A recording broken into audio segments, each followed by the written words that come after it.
Alaikum. Today's statement is titled The Absence of Mohammed bin Salman from COP27.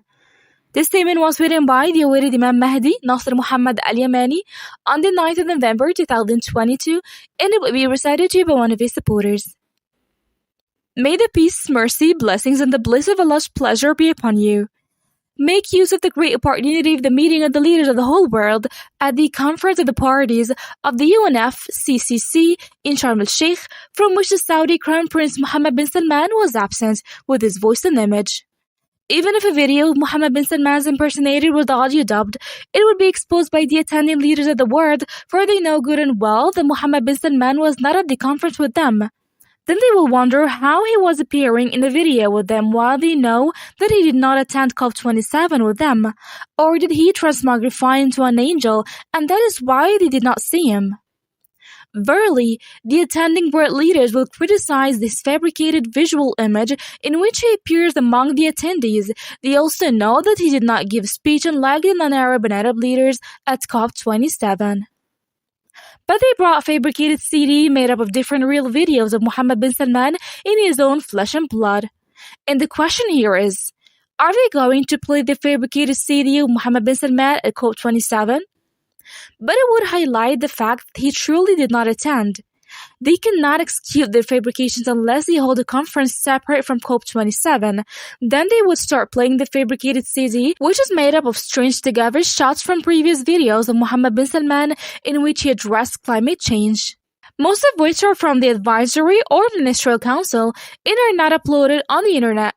This is called a fabrication assembled from old real videos. After that comes the role of the master impersonator to greet and embrace the 20 attendees on air in a footage, but it must be a silent one when it is the turn of the master impersonator, because they will not show his voice by which he addresses new topics to viewers, for it will expose the fact that it is not Mohammed bin Salman's voice. Unfortunately, many of the general public did not differentiate between the only gestures acting of the mass impersonator of Mohammed bin Salman and fabrications. Fabrications are real and in the voice and image of the same person, but words from their videos are assembled to appear as if they were one speech. Not only this, but also they can fabricate a speech and make a person speak with what convicts him using his true voice and image. In this sense, no one shall question the validity of the fabricated video unless they bring the original video, which was fabricated. Here the fabrication will be debunked, and that is what fabrication means. And it shall set forth an example of fabrication. Some fabricator trumped up a speech of Hassan Nasrallah where he admits being an ally of Israel and a friend of the Zionists. Despite the video having the real voice and image of Hassan Nasrallah, the mind will interject and say, presuming that he is an ally of Israel and a friend of the Zionists. He would not say that out loud before the world. Although it is the real voice of Hassan Nasrallah in his true image in flesh and blood, they took the part in which he mentioned the Zionists in Israel from another video and replaced them with Syria and Tehran. So when they oust the word from a video to replace it with another one, it is called fabrication because they displaced words from their proper usage. But the problem is when they do not find a video of the same person where he addresses a new topic, since it will be difficult for them to execute their fabrications. So when will you understand that? However, you cannot deny that there was a speech by Mohammed bin Salman at the solo climate change conference at Sharm el-Sheikh. To explain, it was a real CD of Mohammed bin Salman in flesh and blood, assembled from different videos of his speeches about the climate and the Saudi Green Initiative, for he often spoke about in various videos when he was alive, especially in the private meetings of the advisory board. But the fabricated CD of Mohammed bin Salman cannot be brought to the General Climate Change Conference of the world leaders. And here, the mass impersonator would be unable to speak on air, for his voice will expose the fact that he is not the real Mohammed bin Salman. Still, people have to differentiate between the acting of a silent mass impersonator, whom TV viewers in the world cannot hear his voice, and fabrications using the voice and image of the real person, like in the video below. I'm not defending Hassan Nasrallah, and I've got nothing to do with him, nor his likes among parties of the Arab world who take religion as means to come to power, but I wanted to shed light on what is meant by fabrications, which are a shame on their executant.